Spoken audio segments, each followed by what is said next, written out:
आज आपण अशी एक रेसिपी बघणार आहोत ज्यामध्ये ना दुधाचा वापर करायचा आहे ना चिकाचा वापर करायचा आहे. आपण आज इन्स्टंट नारळाचा खरवस बनवणार आहोत. घरच्याच फक्त 2 साहित्यात हा खरवस तयार होतो आणि तेही फक्त 20 रुपयामध्ये. एकदा अशा प्रकारे तुम्ही खरवस बनवलात तर यापुढे बाकीचे खरवस तुम्ही विसरून जाल. असाच खरवस नेहमी बनवाल. एवढी रेसिपी ही चविष्ट लागते की तुम्ही पुन्हा पुन्हा बनवून खाल.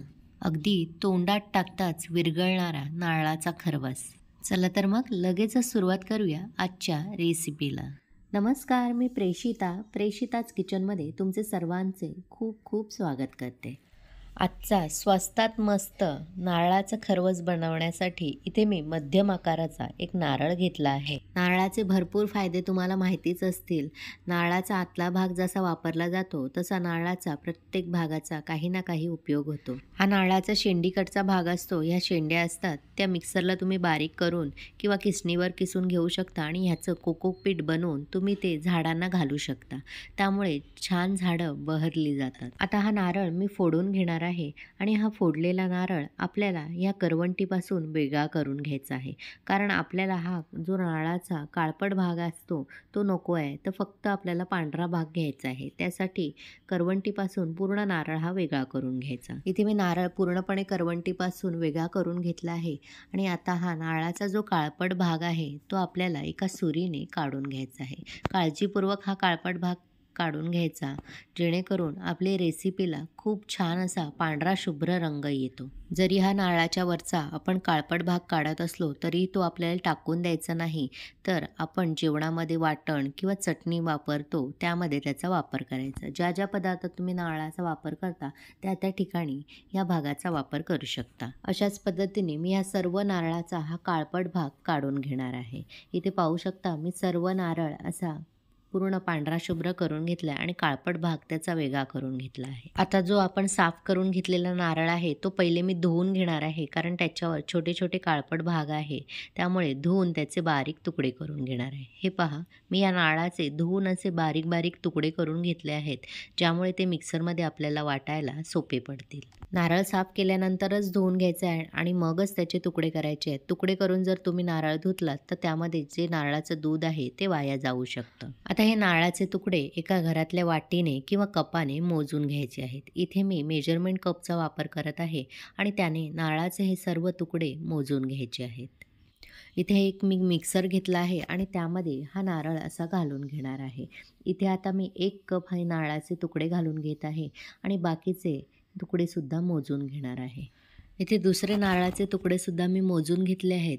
ते साधारण 1 कपच्या थोडेसे कमी आहेत. म्हणजे 2 कपला थोडंसं कमी आपला इथे नारळ झाला आहे. हा सर्व नारळ मी आता मिक्सरला घालून घेतला आणि हा पहिले असाच मिक्सरला एकदा फिरवून घ्यायचा. इथे मी नारळाचे तुकडे मिक्सरला फिरवून घेतलेत आणि छान अशी त्याची भरड करून घेतली. आधीच पाणी घातलं तुम्ही तर व्यवस्थित नारळाचं दूध निघणार नाही.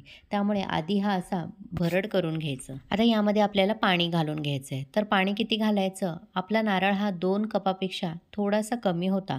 त्यामुळे ह्यामध्ये मी त्याच्या अर्ध पाणी घालणार आहे. म्हणजे 1 कपपेक्षा थोडंसं कमी पाणी इथे मी घेतलं आहे आणि ते पाणी यामध्ये मी घालून घेणार आहे आणि पुन्हा एकदा नारळ हा मिक्सरला फिरवून घ्यायचा आहे. इथे मी पाणी घातल्यानंतर बारीक असा नारळ मिक्सरला फिरवून घेतला आहे. आता इथे मी एक कढई घेतली आहे आणि त्यावर अशी गाळणी ठेवली आहे. बारीक होल असतात ती गाळणी घ्यायची किंवा तुम्ही कपड्याचा सुद्धा वापर करू शकता. सुती कपडा किंवा मलमलचा सुद्धा कपडा यामध्ये वापरू शकता. आता या गाळणीवर हा मी वाटलेला जो नारळ आहे तो अर्धा घालून घेणार आहे आणि चमच्यानेच असा प्रेस करून घ्यायचं. जेवढं नारळाचं दूध आपल्याला काढता येईल तेवढं दाबून असा नारळाचं दूध काढून घ्यायचं. इथे मी अर्ध्या नारळातून असं नारळाचं दूध काढून घेतलं आहे आणि हा जो चोथा आहे तो आपल्याला फेकून नाही द्यायचा आहे, कारण ह्यामध्ये अजून भरपूर नारळाचं दूध शिल्लक आहे. त्यामुळे ह्याचा वापर तुम्ही वाटण करण्यासाठी किंवा चटणीसाठी करू शकता. आता जो उरलेला नारळ आहे वाटलेला त्याचंसुद्धा अशाच पद्धतीने मी दूध काढून घेणार आहे. आपल्याला इथे घट्ट दूध पाहिजे आहे, त्यामुळे मी सांगितलेलं प्रमाण अगदी योग्य आहे. त्या प्रमाणातच पाणी घालायचं आणि नारळाचं दूध काढून घ्यायचं. इथे मी संपूर्ण नारळाचं दूध असं काढून घेतलं आहे. एवढं घट्ट दूध आपल्याला पाहिजे आहे. आता इथे मी एक बाऊल घेतला आहे आणि त्या बाऊलमध्ये पाव कपापेक्षा थोडंसं कमी इथे मी कॉर्नफ्लोअर घेतलं आहे. आपला नारळसुद्धा 2 कपाला थोडासा कमी होता, त्यामुळे मी पाव कपापेक्षा कमी कॉर्नफ्लोअर घेतला आहे.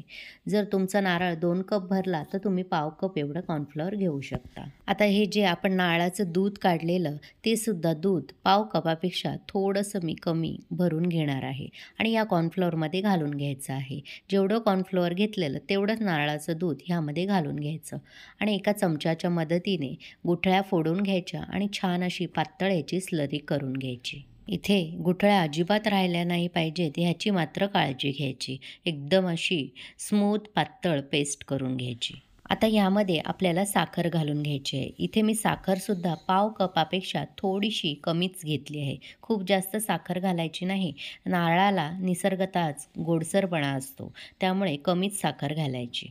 आता ही साखर या नारळाच्या दुधामध्ये व्यवस्थित एकदा मिसळून घेणार आहे आणि हे दूध आपल्याला आता गरम करून घ्यायचं आहे. त्यासाठी गॅसवर मी आता ही कढई ठेवली आहे आणि गॅस चालू करून त्याची आच मध्यम ठेवायची आणि साखर विरघळेपर्यंत आणि या दुधाला छान अशी उकळी येईपर्यंत आपल्याला दूध हे गरम करून घ्यायचं आहे.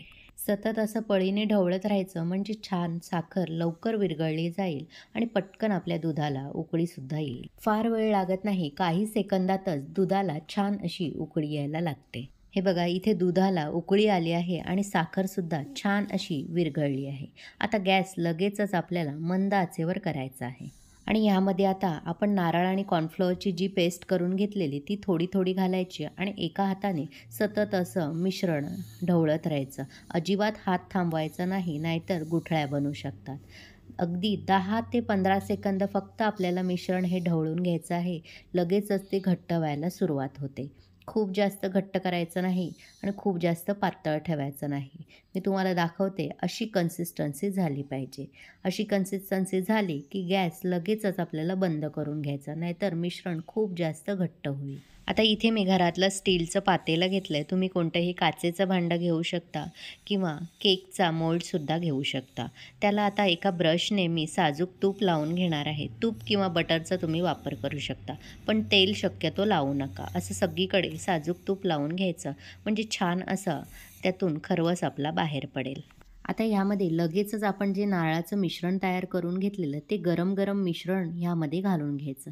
हे बघा कशी कन्सिस्टन्सी आहे, मध्यम अशी घट्ट कन्सिस्टन्सी मी ठेवली आहे. आता हे भांडं हलकंसं टॅप करून घ्यायचं आणि हे भांडं पूर्णतः आपल्याला थंड करून घ्यायचं आहे. रूम टेम्परेचरवरच असं ओट्यावर ठेवून मी थंड करून घेणार आहे आणि त्यानंतर फ्रीजमध्ये साधारण 2 तास हे मी ठेवणार आहे. 2 तासानंतर फ्रीजमधून हे मी भांडं काढलं आहे. बघा हाताला अजिबात कुठेही चिकट झालं नाही, चांगलं असं सेट झालं आहे.